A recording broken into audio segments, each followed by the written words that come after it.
WrestleMania 20 was truly an unforgettable night. Trish turned heel, the dead man returned, but most importantly, Triple H tapped out to complete thin air and lost the World Heavyweight Championship to a fog of mist. It was a very weird show. But after that one, we got WrestleMania 20 2.0, the rematch, taking place in Edmonton, Alberta, Canada. I mean, at least Jerry Lawler managed to sneak in his own sign in the crowd. The show opens with Shelton Benjamin taking on Ric Flair, celebrating his 936th birthday. And he's using his really old theme music for some reason.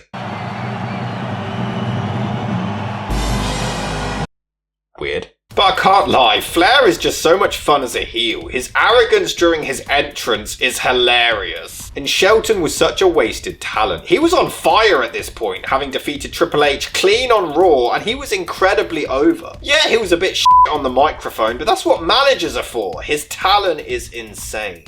But Jesus, 2004 fans hit differently. This Eugene sign is savage. Canada needs to chill. It's a very weird match. Despite Flair being the heel, both men are incredibly over. Rick even cheats and gets a pop. Yeah, there you go. There are some moments where the chemistry is just off though. It's like they're not communicating in the ring, so they both just try and do the same thing, and it's just really awkward. Not to say it's bad, it's actually a lot of fun and a decent opener. At this point, Flair still had it, but it's such a random finish when Shelton wins with a diving clothesline. But it's still a lot of fun, so I'd give it 3 stars. We then get a segment with my husband Randy Orton and baby Todd Grisham. I can't lie, Orton was on fire at this point. He was such a great heel and a great IC champ. He should have been the one to beat the Honky Tonk Man's record back then. And hey, he even foreshadows his own future. I'm gonna earn that respect. The next match is the Coach against Tajiri. Now what led to this truly historic pay-per-view match, you may ask?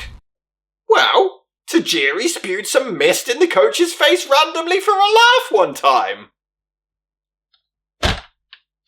But it's so weird because Coach, he's actually wrestling! When the hell did this happen? It is nice to see, but doesn't this kind of ruin Tajiri's momentum? It's Tajiri! He's a former Cruiserweight and Tag Team Champion, and he's being shown up by the Coach! And the crowd are completely dead. They do not give a f***. He makes Tajiri look like a complete bitch! And they're only saying what we're thinking. Lose great things. I know all about Japanese culture. I do. There's even a part where the referee clearly sees Coach has his feet on the ropes and still tries to count the pin anyway. The finish comes when Garrison Cade, remember him? Me neither. Interferes to help him win. Half a star. Next we have Jericho in a handicap match against Christian and Trish Stratus. And get used to JR and King arguing, it's most of the show. Everything about her is nice. Well, you ever look beyond cleavage? Those are nice. I know those are nice. Lita still wear the thong. One, that's a good one. Tell me how I owe JR to know Lita will still wear the thong. Is that all you can say about him? Right. Tougher than a $2 steak after that? Why don't you kiss my phone on the backside? The video package is so cheesy, showing the love triangle. But I just love how Jericho makes a bet on if he can shag Trish or not, and yet he's the babyface and she's the heel for being mad about it. The fans are so into it as they call Trish a slut and everything. Yeah, this has aged well. But the match is a lot of fun and quite exciting, to be fair. Trish is an amazing heel. She handles and works the crowd really well. There is quite a fun spot where Jericho accidentally lands on Christian's dick. Well, at least now he knows what Trish's fanny smells like. There's a weird spot where he punishes Trish by spanking her, but if she's a slut like they're portraying, wouldn't she have liked that? He even gets a pop by clotheslining out of hell! Yes, wrestling fans love domestic abuse! You do love Stone Cold. Although there is a pretty sick bulldog. Jericho ends up hitting an enziguri for the win. Yeah, this was a weird stage where he was attempting to turn that weak ass move into a finisher for some reason. The match was fun enough, but nothing great. Maybe 2.5 stars. Although WWE back then was something else. Eugene walks into the women's locker room and it's hilarious. Mocking the mentally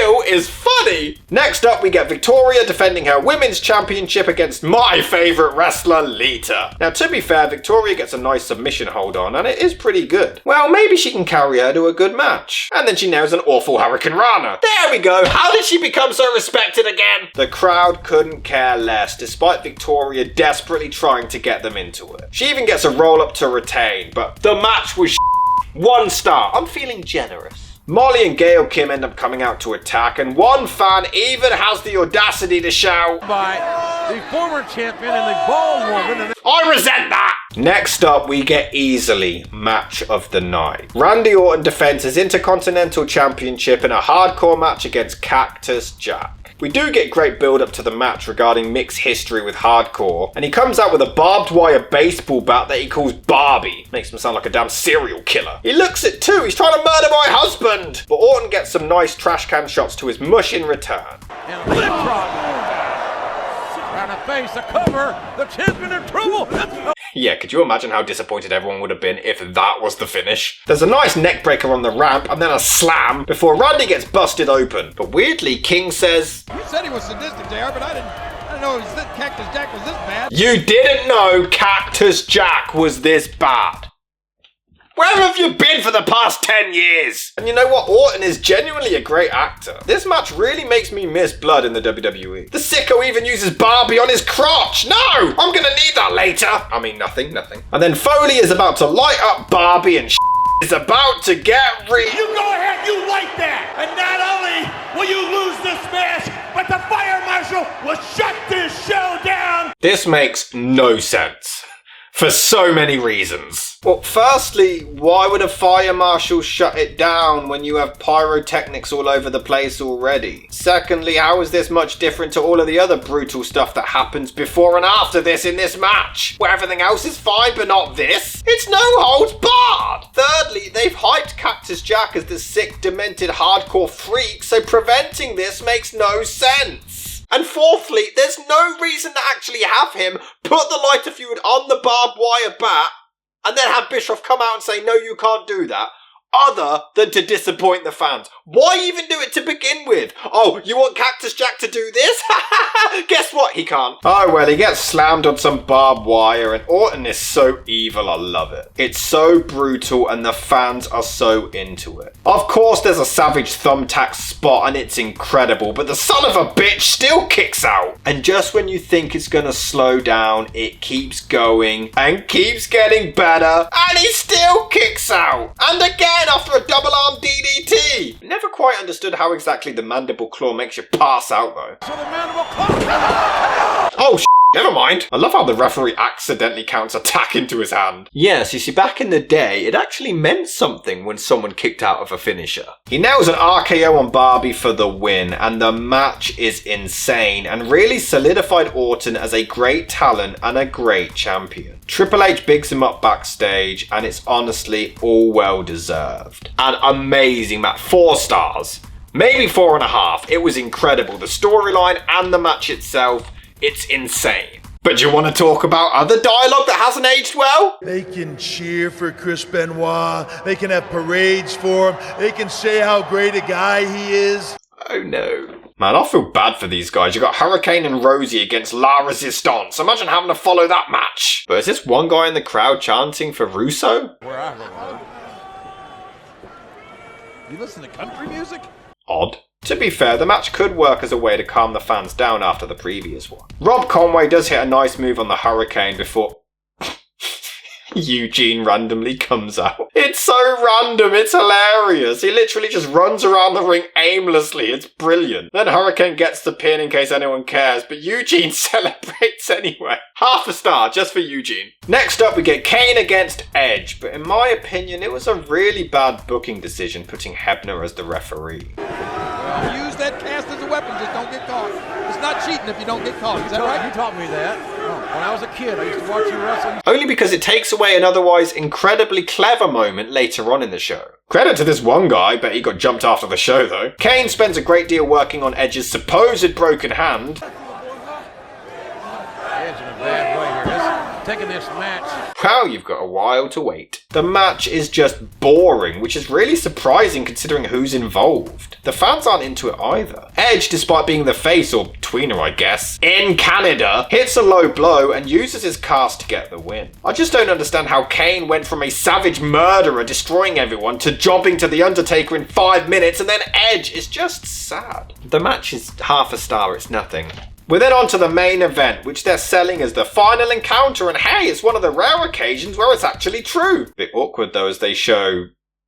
Oh no. no. The crowd are all over Shawn and Triple H from the get-go due to the Bret Hart stuff. The show taking place in Canada was a great idea. And it has some great storytelling as Benoit is trying to prove that he wasn't a one-hit wonder. He goes for the crossface quite quickly, which won him the belt in the first place. But this had to have hurt. Jesus, that was quite a drop. Shawn then hits a nice electric chair on his buddy. But yeah, this move certainly aged well. But the genius writing comes when Michaels accidentally takes out the referee. Benoit gets Triple H in the sharpshooter, but abandons it to put Shawn in the crossface. And if it wasn't already brilliant enough to have Michaels put Benoit in the sharpshooter in Alberta, Canada, but Earl Hebner then runs out to a chorus of boos. They are outraged, and this was genius. But as explained, I think this should have been Earl Hebner's first appearance in the night, and it would have made it that much better. The fans are all over Michaels from this moment on, and it's incredible. Shawn basks in it, and it's insane. Earl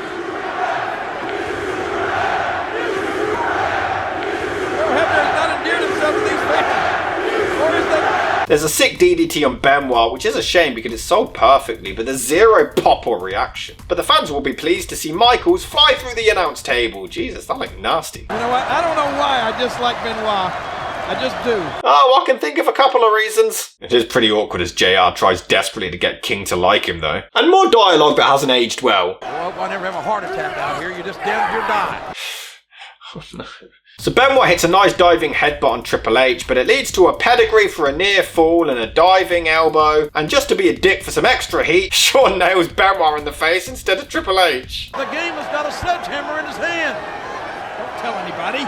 Okay, I do like King on commentary sometimes. I always found it weird that some triple threat matches specify, look, this is no DQ. But others, like this one, don't. They just casually use a sledgehammer and nothing happens. It's DQ by default. But the sweet chin music is countered to the sharpshooter for the win, and it's such a great finish. Shawn sells it like a champ and drags it out for as long as possible. And Triple H slowly tries to save the day. The match is great, and I actually prefer it to the one at WrestleMania due to the Canadian setting and the clever storytelling. Honestly, 4.5 stars. It's great. The pay-per-view overall is practically a 2-match show. But those 2 matches are so good, the event is basically saved. There's a couple of duds and some others that are fun but not that memorable. So Backlash 2004 is worth seeing, but it's not going to go down as one of the greatest pay-per-views ever anytime soon.